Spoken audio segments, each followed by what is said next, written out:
دا الله رب العالمین په نسبت باندې د دې میاش ډیر لوی مقام او ډیر لوی مرتبه ده او دا د اسلامی میاش د لومبه میاش ده خو منګه خلکو ته د دې پته ډیر نه لګي چونکه زمون په دې ملک رایج او رواج هغه د دې انګریزي چې کوم عیسوي میاشتې دي لکه وابولجی صاحب جنوري او فروری او مارچ او اپریل او مئی جون جولای اگست دا عام خلکو ته پته لګي حتی چې ماشومانو ته پته لګي چې دا د جنوري میاشت او دا د فروری میاشت او دا مارچ دی او دا اپریل دی او دا مئی دی او دا جون دی او دا جولای دی او دا اگست دی تر د دسمبر پورې خو زمون خلک د اسلامی میاشت زده کړه نه کو زمون چې کوم عام خلک دي دا کوم چې تعلیم یافته دي خو جنوري فروری وي زمون چې کوم دا زمیدار طبقه ده او دی میاشت دی کین او وی سوی وای دا اړه دی او دا پشکال دی او دا بادرو دی او دا سود دی دا پلانکی دی او دا ډنګری دی هغه ول ورزي او د اسلامي میاشت نه ورزي او وهاب ګلج صاحب دا خبره یاد ساته چې دا اسلامی میاشت استقول دا فرض کفایي دي فرض کفایي څه ته وایي چې خامخا د امت څخه خلق بدا یاد ساتي او کو یاد یو نه ساتو نو ټول امت په ګناګاری ولی داغه وجه دا ده چې د اسلامی میاشت سره چې دا کم محرم الحرام دی او بیا په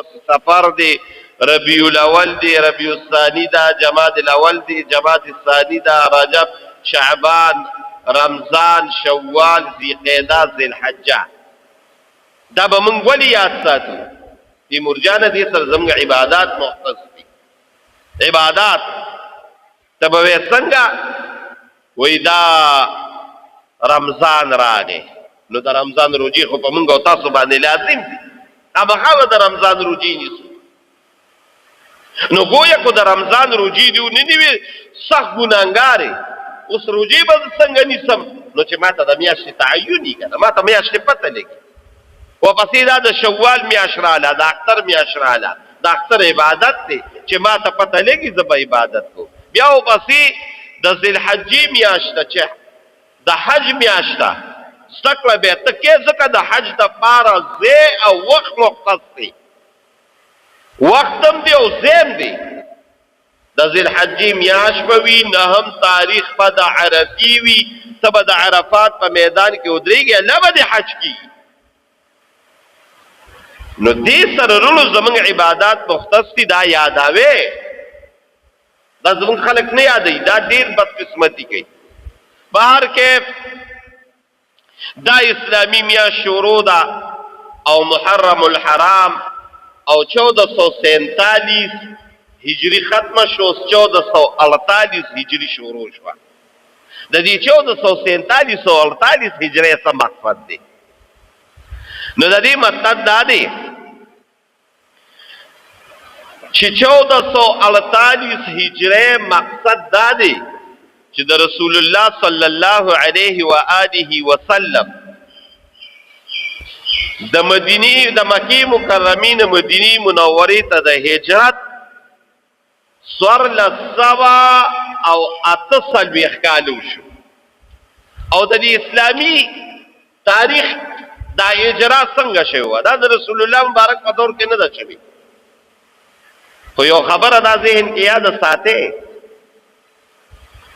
او دا خبره کلک ذهن او ایمان په دې ساته چې رسول الله مبارک کوم خبره کړیو داغه صحابه خصوصا خلفاء راشدین دا به زموږ لپاره دلیل وي نو د دې اسلامي میاشتو او د کال تعین دا د حضرت عمر رضی الله تعالی عنہ په زمانه کې شوی عمر رضی الله رسول الله مبارک کې نو دا ابوبکر صدیق هم نو عمر رضی الله تعالی عنہ چې کله دور خلافت راغی نو اکابر صحابه را جمع کړل لوی لوی صحابه او اکابر صحابه ته وی چې یاره دا یو اسلامی تاریخ جوړول پکار دي دې موږ د څه نه شروع کو نو صحابه سره مشوره وکړه او د صحابه مشوره ضروري و نو بعض صحابه وتا دا رائے ورکړه چې څنګه عیسوي کال د عیسی علیه السلام د پیدایش د شروع شوی دی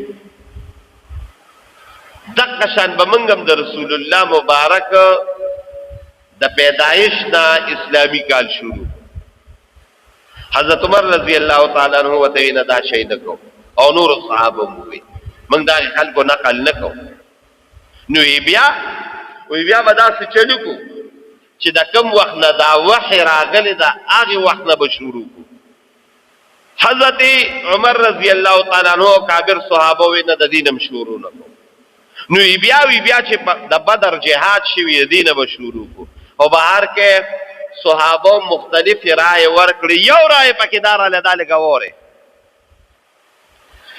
چې رائے پکې دار له چې داسې چل بوکو چې د اسلام ته او د ایمان ته او د قرآن ته او اسلامی اقدار ته چې لوی تقویت لوی مرسته او لوی کامیابی ملو شوی نه دا د هجرت د وجه ملو شوی او دا حقیقت هم دی د هجرت د وجه اسلام تو ایمان ته ډیر لوی مقام حاصل شوی دی مکه مکرمه کې د رسول الله مبارک یو شان زندگی خو چې مدینه منوره ته راغ او هجرت وشو اسلام دور بالا شو جهادونه وشو او لوی معرکې وشوي او لوی امتحانات پر رسول الله مبارک را له الله پاک کامیاب کو نو صحابه دا اعلان کو چې چون کې اسلام ته تقویت اسلام ته کامیابی دا د هجرت د وجه ملو شوی دا نو دا هغه وخت نه د هجرت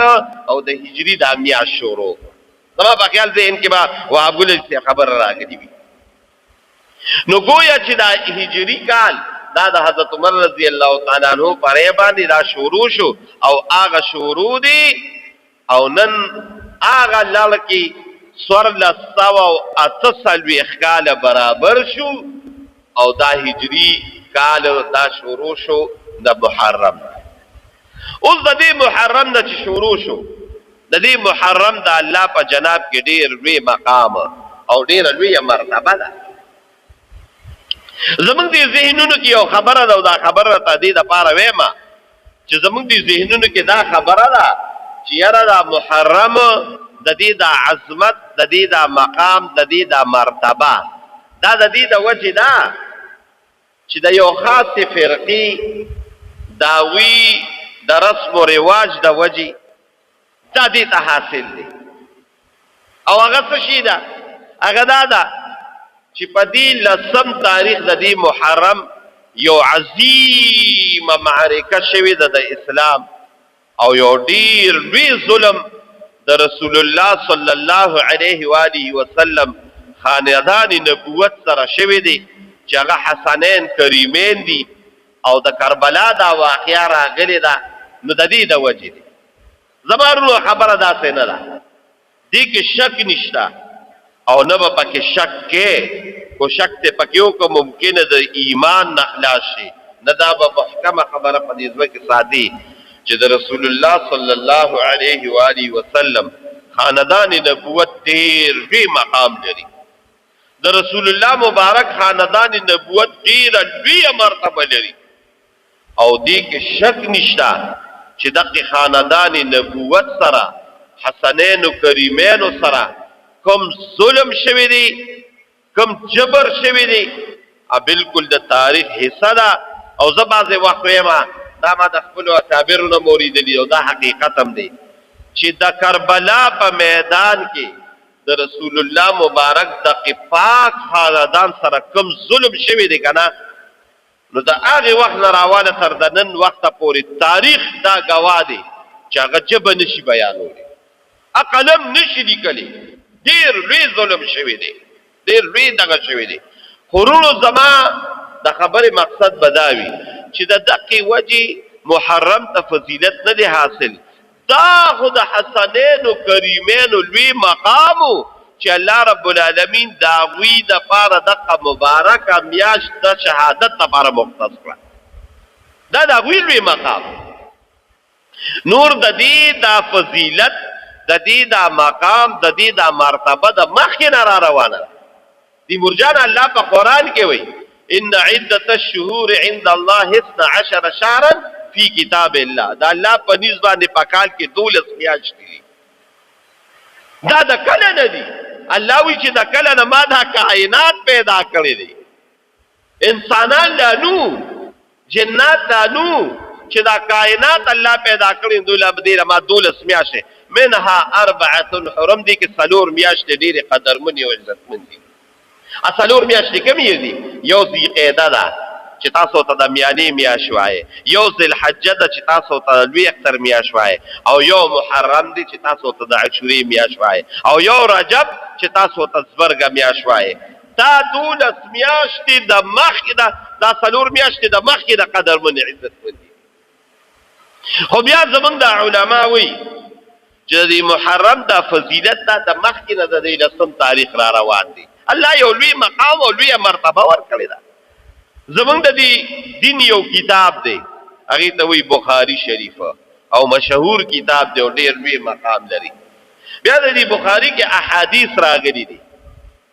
نو دا احادیث بیا د علماو موږ ته لږ اسان کړي دي، تشریح یې کړې ده. تشریح څه ته وایي؟ یعنې هغه وضاحت یې موږ ته کړی دی. په هغې بخاري شریف چې کوم کتاب دی د هغې شارحین دي، په هغې کې یو شارح دی، یعنې دا بخاری مبارک یې موږ ته لږ په تفصیل سره بیان کړی دی او د هغې هغه تشریح یې موږ ته کړې ده. هغې کې یو لوی امام دی، امام بدرالدین عیني رحمهم الله، ډېر مشهور عالم دی.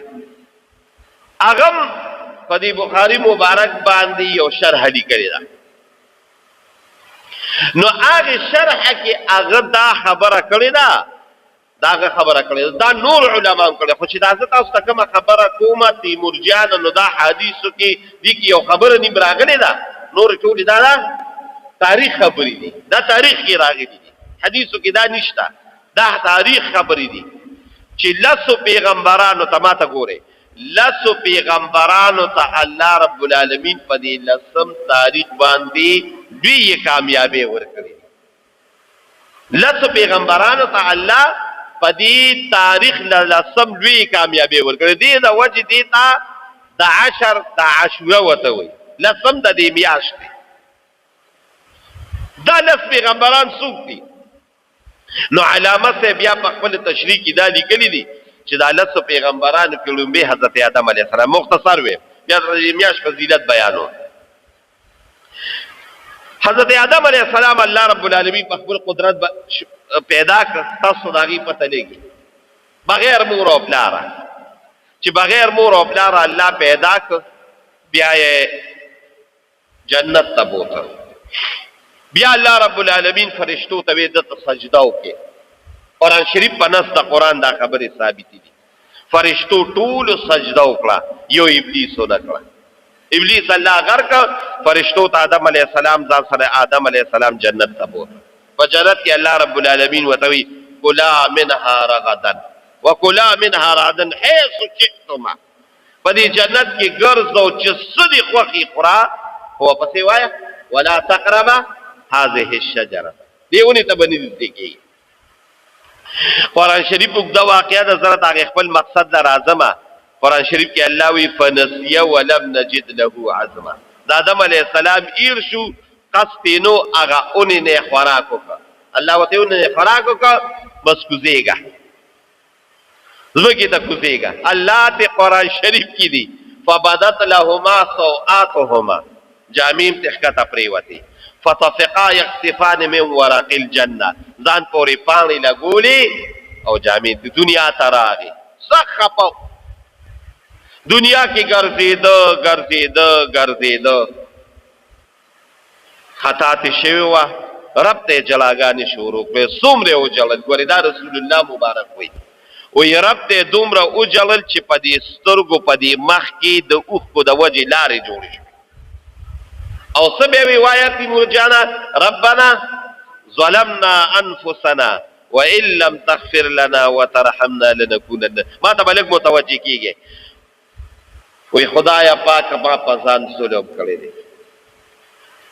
وان لم تغفر لنا کو پتا پما د رحمت د رجوع نکړه، وان لم وترحمنا ورحم در باندې نکړه لنكونن زبد ډیر د تاوانیان نشم. الله ته جلل علماء وی خبره بس هغه خبره به مختصر چې سلور دې شریکاله الله تو جلل 90 سال. نو الله رب العالمین د آدم علیه السلام توبه قبول کړه، او توبه چې قبول کړه قرآن شریف کې الله رب العالمین وی ما داغه توبه قبول کړه، فتاب علیکم، مې توبه قبول کړه، رجوع د رحمت مې وکړه. ما ته وګوره ډیر عظیم مرز ده باندې را روانه ده، تخصیص یې راته بیا کوم چې کله ده. علماء وی علامه بدر الدین عینی وی چې الله رب العالمین د حضرت آدم علیه السلام دا دومره عظیمه جلا چې په کوم ورځ باندې قبول کړه او توبه قبول کړه، نو علماء وی چې دا لسم د عاشورې و، په لسم د عاشورې الله رب العالمین آدم علیه السلام توبه قبول کړه. نو د مخکې نه لوی شان را روان دی. نو یو حضرت آدم علیہ السلام لا الله لوی مقام ورکړ. دویم پس بیا حضرت ادریس علیہ السلام دنیا ته راغی. دنیا کې ژوند تیرو، په قرآن شریف کې داغه بیان دی، خو الله لوی مقام ته ورسول، لوی مرتبه ته ورسول. نو دا په قرآن شریف کې دی. په قرآن شریف کې ګوره دا تازه ځان نه ویم. الله په قرآن شریف کې وایي ورفعناه مکانا علیا، مونږ اوچت مقام ته او لوی مقام ته ورسو. هغه لوی مقام علما وی دا څه شی دی؟ وی الله رب العالمین سجانا اسدجی صاحب د دې ځمکې نه الله اسمان ته بوته. نو چې په کوم ورځ الله رب العالمین حضرت ادریس علیه السلام د ځمکې نه اسمان ته خېجو، وی دا لسم د عاشورې عظیمه ورځ ده، مبارکه ورځ. په دریم نمبر واپس یو بل پیغمبر راغی. ګوره دی مقام ته د دې ورځې له ګوره، دې مرتبې ته د دې ورځې له ګوره. حضرت نوح علیه السلام راغی، آدم ثانی وته وی. نوح علیه السلام خپل قوم ته تبلیغ شروع کړ، او تبلیغ یې څنګه کو؟ نو دا ګورې زره ته د ځانه نیم لګیا، دا په قرآن شریف کې دي. قال ربي اني دعوت قومي ليلا ونهارا، خدای د ورځې مې تبلیغ وکړ، د شپې مې وکړ. ثم اني اعلنت لهم واسررت لهم، خدای اخکارا مې موکو، پټ مې موکو. فلم يزدهم دعائي الا فرارا، خدای ما خو نور اسمون ټول زمانه تختی. نو سجنه اجازي سیب د تبلیغ یې څومره وکړه. دا ګوره په نص د قرآن دا خبرې ثابتې، دا ته ځان نیم لګیا، دا علما ناس دي. یو ورځ یې وکړه نه، یو میاشت یې وکړه نه، یو کال یې وکړه نه، نو بیا به سل کاله کړي، نه سل کاله یې نه دی کړی، نو 200 کاله به کړي، نه الله وی 200 کاله یې نه دی کړی. د 200 کالو لوی خبره چې 1500 کاله، الله وی نه 1500 کاله یې نه دی کړی. الله اکبر. قرآن شریف شلم سپاره راواړوي. ولقد ارسلنا نوحا الى قومه فلبث فيهم 1000 سنه الا 50 عاما. الله اکبر. زما د خدای په ذات قسمی چې کله دا آیت ز په قرآن شریف کې ویم، زما په دې بدن ویختو درېږي. وی حضرت نوح علیه السلام څومره تبلیغ وکړه؟ 900 کاله تبلیغ. الله اکبر. 900 کاله. دا په نص د قرآن ثابته ده. تیمور جان کو د دې نه چا انکار وکړ چې نوح علیه السلام 900 کاله تبلیغ نه دی کړی، په ټکی د ایمان اخلاص دی. دا الله وی. نو تنگ شو په دقیقه کې څومره مسلمانان شو؟ صرف 80 کس مسلمانان شو. نو بس الله ته یو ځل جلا وکړه، وی خدایا ما خو شپه ورځ نه دي کتلې، ما خو پټ او ښکاره نه دي کتلې، ما خو غم او ښادي نه ده کتلې، ما خو هر وخت خدای ستا دا بیان دې قوم ته وکړه، خو دې قوم کې د سړي بچي نه پیدا کېږي. دا الله په قرآن کې وایي. نو یې څه چل وکړم؟ وی خدای پاکه داسې چل وکړه ولم یلدو الا فاجرا کفارا، د سړي بچي پکې نه پیدا کېږي. مقصد د دې آیات دا دی. نو یې څه چل وکړم؟ وی رب لا تذر علی الارض من الكافرین دیارا. الله اکبر. وی خدای پاک رب لا تذر علی الارض، خدای یو کورم د کافر پرې نه دی. رب لا تذر على الارض من الكافرين ديار. بس یو کور بم نه پرېږدي. الله ورته ویلي الله ته پته وه، خو دا خبره ترې راوښکله. وایي انک ان تذرهم یضلوا عبادک ولا یلدوا الا فاجرا کفارا. وایي خدایه تا ته پته ده، فانک ان تذرهم یضلوا عبادک. اسد جاجي صاحب وایي دا اتیا قسمې مسلمانان کړي دي دا هم رانه بوځي. نو الله ورته نور به پکې پیدا شي. الله ته پته وه د خولې مبارکې نه خبره وکړه. وایي ولم یلدوا الا فاجرا کفارا، د سړي زوی پکې نه پیدا کړي. بس الله رب العالمین ورته ډېره ښه ده. وایي داسې چلو کا چې قوم دې غر کوم. وایي خدایه په څه به یې غر کوي؟ وایي سیلاب پرې راولم. وایي زه به دې خپلو سره څه چل کوم؟ وایي واصنع الفلک باعیننا. درته زه به ټول د قرآن نه ویم. واصنع الفلک باعیننا ووحینا. زمونږ د حکم او زمونږ د قول مطابق د مشورې مطابق کشتې جوړه کړه. واصنع الفلک باعیننا ووحینا. وایا واصنع الفلک باعیننا وحنا. با بهر کې په کشته جوړه کړه. وی کشته جوړه کوم یو کشته جوړه کړه. قرآن شریف کې دی. وی خدای دې سیلاب آثار به څنګه وي؟ ماته به څنګه پته لګي چې سیلاب را روان دی؟ وی دا غیره ته یو طریقه خیمه کنه یو نقره ته خیمه. وی حتی اذا جاء امرنا وفارت التنور. کله چې زمونږ امر راغی حکم راغی او ستا د روټو په تنور کې اوبو جوش وو، نو خدای څه چل وکړ؟ قل نحمل فيها من كل زوجين اثنين. بس اوس کشته ته خلک خېجوه چې کوم مسلمانان واهلک خپل اهلم خېجوه، خو چې په کوم باندې زما فیصله شوي د هغه به نه خېجه. بس کشته ته ټول راخېجوله او چې کشته ته راخېجوله وسره یو بچی یې داسې خواته ولاړو. وی بچی یې راخېجه، زوی یې راخېجه، کشته ته راخېجه. هغه ورته کشته کې به څوک وي؟ سیلاب را روان دی. وی سیلاب را روان دی، زه به د لوی غر ته وخېجم. دا ګورې د قرآن الفاظ دي. د بدقسمتۍ نه زما د هغه آیاتونه د قرآن شریف دی وخت کې د ذهن نه وتل. خو ورته وایي که زه کشتۍ ته راوخېجه، هغه وایي نه راخېجم، راوخېجه نه راخېجم. په دقه کې یو عظیمه چپه د سیلاب راله او هغه بچي سره د قوم الله تبار. دا په قرآن شریف کې وقال اركبوا فيها بسم الله مجريها ومرساها وهي تجري بهم في موج كالجبال. دا آیاتونه وورئ د غرونو هسې چپېږي. ونادى نوح ابنه وكان يا بني اركب معنا ولا تكن مع الكافرين قال سآوي إلى جبل يعصمني من الماء قال لا عاصم اليوم من أمر الله. نن څوک نه بچ کېږي. بس هغه زوی یم الله رب العالمین غرق کړو، قوم یې الله غرق کړو. العرض زما دا خبره لکه وورئ، شپږ میاشتې دا اوبه د اسمان نه وي او د ځمکې نه وي. دا قرآن کې دي. شپږ میاشتې پس الله رب العالمین ځمکې ته حکم وکړه او اسمان ته حکم وکړه. وی اوبه بندې کړه. وقیل یا ارض ابلعي ماءک ویا سماء عقلعي. اسمان ته وی اوبه بندې کړه، ځمکې ته وی اوبه بندې کړه. یاره په تیمور اسدجي صاحب ما یې چې خدای پاکه دې ځمکې ته څنګه وی چې اوبه بندې کړه؟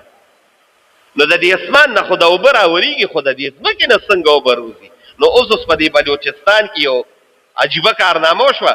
د ځمکې نه باران شروع شو او د ځمکې نه اوبه راوتې او یو عظیم سیلاب راغی. وایي ما وی د الله طاقت کې هغه وخت د نوح علیه السلام زمونږ نه 2000 کاله مخکې تېر شوي دي. الله وی ما اسمان ته مې اوبه بندې کړه او ځمکې ته مې اوبه بندې کړه. وقیل یا ارض ابلعي ماءک واستوت علی الجودي. کشتۍ د جودي په غر باندې ودرېده. ټول قوم لا الله رب العالمین عظیمه سزا ورکړه. ټول قوم الله تبارک صرف اتیا کس مسلمانان او یو حضرت نوح علیه السلام الله بچ کړ. چې په کوم ورځ ماته لږ شان متوجه شئ چې په کوم ورځ الله رب العالمین حضرت نوح علیه السلام د دې عظیم عذاب نه او د سیلاب نه بچ کړ. وی دا د عشرې مبارکه ورځ. دا علامه بدر الدین عینی رحمهم الله لیکلي دي. نو حضرت نوح علیه السلام له الله رب العالمین په دې ورځ باندې نجات ورکړ. د هغې نه پس بیا وخت تېرېده حضرت ابراہیم علیہ السلام اللہ رب العالمین پیدا کر. په ابراہیم علیہ السلام امتحانات راغلی دي. وایا قرآن شریف تیار وَإِذِ ابْتَلَىٰ إِبْرَاهِيمَ رَبُّهُ بِكَلِمَاتٍ امتحانات سخت امتحانات. ما ته وګورئ هغه امتحانات بیانول ګران دي خو زه برته العرض خبرو کوم. یو امتحان پکې دا راغی دا په نص د قرآن دا خبره ثابته ده چې اور بل شو او داسې عظیم اور بل شو چې قرآن شریف کې د هغې بیان دی چې عظیم اور یې بل کړ. الله رب العالمین ابراهیم علیه السلام مقابلې ته ودرولې دي او چې اور یې بل کو ابراهیم علیه السلام یې په حق اور کې وروغورځو. دا په قرآن شریف کې دي. دا الله فیصلې بدلې وي. فیصله څنګه بدله وه؟ فیصله د اور کار څه شي دی؟ لږ جواب ته وهابالجي صاحب راکړي. اور کار سوځول دي خو حکم د الله راغی وی سوځول به نه کېنن. وی څه به کوم الله اور ورته وی وی دا چل به وکړي چې قلنا یا نار کوني وایا بردا وسلاما علی ابراهیم. په ابراهیم علیه السلام باندې یخشه اور په الله رب العالمین ګلی ګلزار ک. ابراهیم علیه السلام اور ته وروغورځو اور په الله ګلی ګلزار کړی دی. ما ته وګوره علامه بدر الدین عینی رحمهم الله لیکي وی چې په کوم ورځ باندې الله رب العالمین په ابراهیم علیه السلام اور ګلی ګلزار کوي دا د عاشورې مبارکه. وایي ورونو څومره عظیمه ورځ ده څومره مبارکه ورځ ده. د هغې نه پس بیا پیغمبران پیدا کېدل. حضرت موسی علیه السلام دا خو رسول الله صلی الله علیه وسلم فرمای بخاری مبارک حدیث دی. موسی علیه السلام الله فرعون ته راوسته. اوږده واقعه ده. ما زما هغه واقعه مقصد هم نه دی وخت رانه تېرېږي. خدای موسی علیه السلام واقعات په قرآن عظیم الشان کې ډېر زیات راغلي دي. د موسی علیه السلام واقع ډېر زیات. 1,000,000 پیغمبران دي. په دې 1,000,000 پیغمبرانو کې د ټولو نه زیات بیان چې په قرآن کې راغلی د موسی علیه السلام. ولې په موسی علیه السلام ډېر لوی امتحانات راغلي. دا زه نه وایم سلیم حاجي صاحب دا زه نه وایم سلیم جانه دا الله وی. الله واوره ما ته وګوره الله په قرآن کې وی قاضي صاحب شه وفتناک فتونا. دا الله په قرآن کې وی وفتناک فتونا. د امتحان د پاسه امتحان د امتحان د پاسه امتحان د امتحان د پاسه امتحان. دا ګوري رسول الله مبارک دلته دا خبره کوي. موسی علیه السلام یو ځل الله رب العالمین ته سوال کوي خدای پاکه با وی څه چلو کوم قاضي صاحب لیټ شو وی بس دا قوم تباه کړه. وی ربنا اطمس علی اموالهم وایا ربنا اطمس علی اموالهم دا مالونه ولا تباه کړه. دا وی موسی علیه السلام وی ربنا اطمس علی اموالهم. وی ما خو ولا الله وی تباه کم بل دعا وایا وی واشدد علی قلوبهم. یا موسی علیه السلام ډیر چلاجو وی واشدد علی قلوبهم. وی دا زړونه ولا خدای باقی سخت کی فلا یؤمنون چې دا سره ایمان وروړي. سره ولا شنو موسی علیه السلام نو دا الله په قرآن کې وی ربنا اطمس علی اموالهم واشدد علی قلوبهم فلا يؤمنوا حتى يروا العذاب الالم. بس خدای پاک غر کې ایمان چې د سر وروړي. الله وی ډیر راحت. قرآن شریف واقعا دا الله رب العالمین موسی علیه السلام ته وی ځه بني اسرائیل ځان سره واله. بني اسرائیل ځان سره واغشتل او ورغه مخامخ په دریای قلزم باندې دریای نیل باندې چې په دریای قلزم باندې ورغه الته فرعونانو ته پته ولګي د موسی علیه السلام سره د مرګورو لاله نو څو پسې فرعون راغی. دا په قرآن شریف کې دا واقعا چې مخکې ولیدل ووحینا الی موسی ان اضرب بعصاک البحر. خدای مخکې دریاب رستو دشمن سوکم یا الله وی امسا ته دی لاس کا وی په امسا سوکم وی دریاب پیوخه ان اضرب بعصاک البحر. بس موسی علیه السلام د الله حکم تو قتل او دریاب په امسا باندې چې او نو دارونو سره تصدناول او د ډایجست نیم لګیا دا الله په قرآن کې وی فن فلقه فکان کل فرق کالطود العظیم. د غرونو سلاره پکې وشوي. موسی علیه السلام وریده دا هغه وخت د فرعون راغی او الله په دریاب باندې تباہ او برباد کړ. موسی علیه السلام چې د فرعون د دغه عظیم ظلم نه او د دې عظیمي بادشاهۍ نه الله نجات ورکړ نو دا جناب محمد رسول الله نوای په مینا باندې یار جناب محمد رسول الله صلی الله علیه وسلم بخاری مبارک حدیث دی وی چې په کوم ورځ الله موسی علیہ السلام دا د فرعون ظالم نه نجات ورک او کامیاب کوي دا د عاشورې مبارک ورځ نو د دې د وجبه يهود روزه په دې ورځ دی ولګي خبر را ترسته کو نو موسی علیہ السلام له الله دا کامیابی ورکړه ورپسې دور بیا دا حضرت سلیمان علیہ السلام راغی سلیمان علیہ السلام چې د الله رب العالمین ولا وی خدای پیغمبري راکیو پیغمبري ولا الله ورکړو یوس باچی راکې نو دا په قران شریف کې دی ګورئ الله وتی باچی له څنګه درکم دا خبره لګوره دا په قران کې دا باچی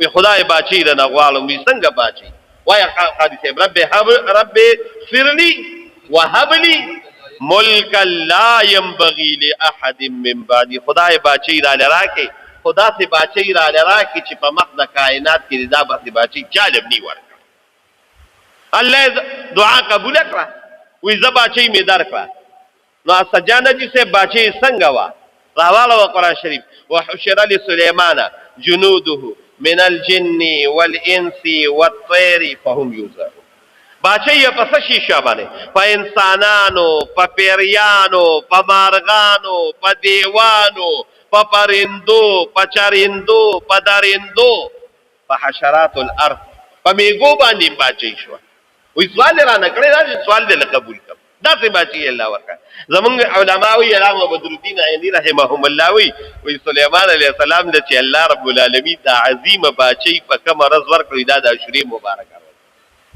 لوی مقام او لوی مرتبه ده دا دینه پس بیا حضرت ایوب علیہ السلام راغی حضرت ایوب علیہ السلام له الله رب العالمین زبردست انعامات ورکړو قرآن شریف کې دی یار اوس وخت نشته او زماغه مضمونه مغایاتونه وتی دي خو الله رب العالمین ولب اولاد بچی کور او غلامان وینځي او دغه شان ساروی دا ټول ول الله ورکړ قرآن شریف بیان دي زرت او څنګه آیاتونه رمزه نه وطن خو الله رب العالمین په یو ځل امتحان راوست نو سارویم ختم شو پټیم ختم شو کورونم لاړل جیدادونم لاړل اولادم لاړل اولادم وفات شو صرف دی او یو بیبي پاتې شو او په بدن باندې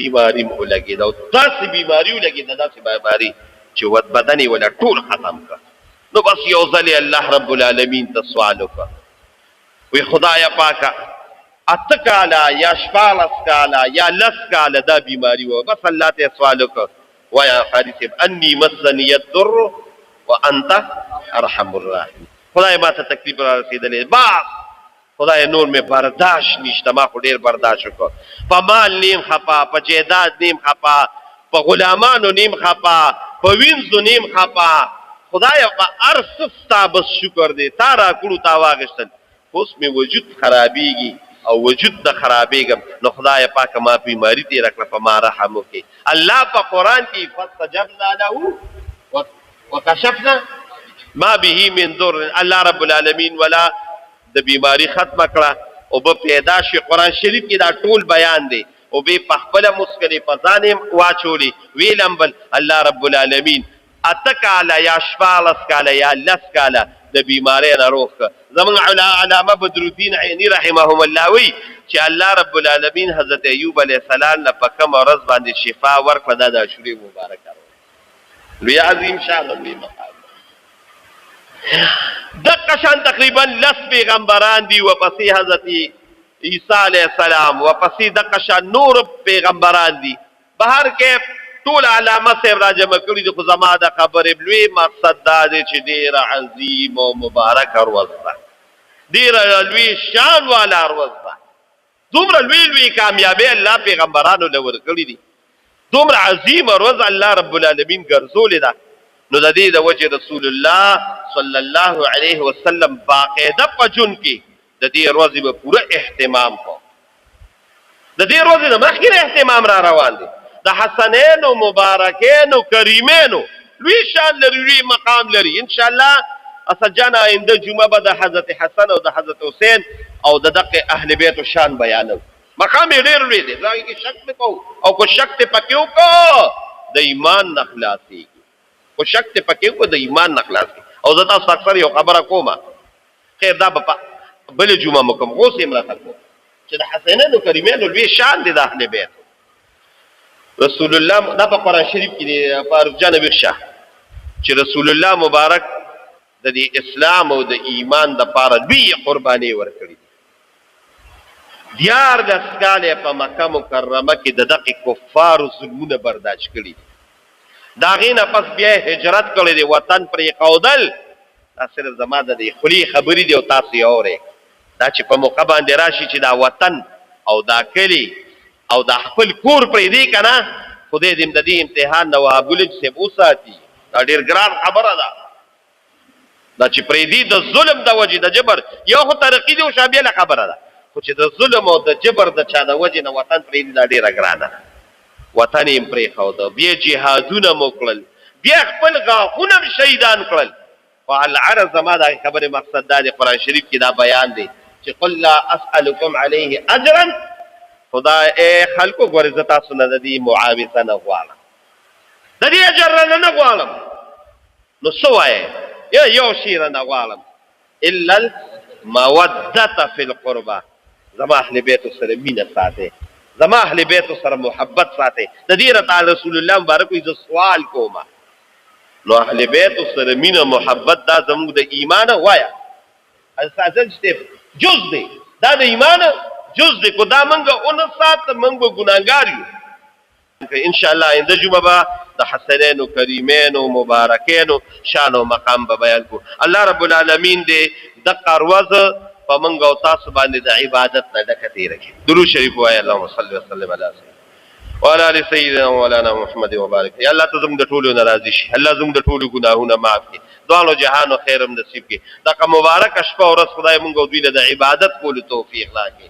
او د دوالو جهان او خیر الله زموږ نصیب کړي څومره بیماران دي الله یې ټولو له صحت ورکړي څومره مردگان وفات دي الله یې د ټولو مغفرتونه نصیب کړي الله یې د ټولو قبرونو جنت د باغ شي څومره قرضداران دي الله دې د قرض د خلاص کړي او څومره بے روزګار دي الله دې ولدا حق او حلال روزګار ورکړي چا مونږ ته د دعا د پاره ویلي دي کو هغه داسې راته ویلي او کو د دې شیشې په ذریعہ باندې ټلیفونونه کړی دي الله د ټولو دعاګانې قبول کړي الله د ټولو شری حاجات د خپل غیب او خزانو نه برابر کړي او د عظیم ورځ شپه په مونږ په دی باندې په عبادت باندې تیر کړي برحمتک یا رحمان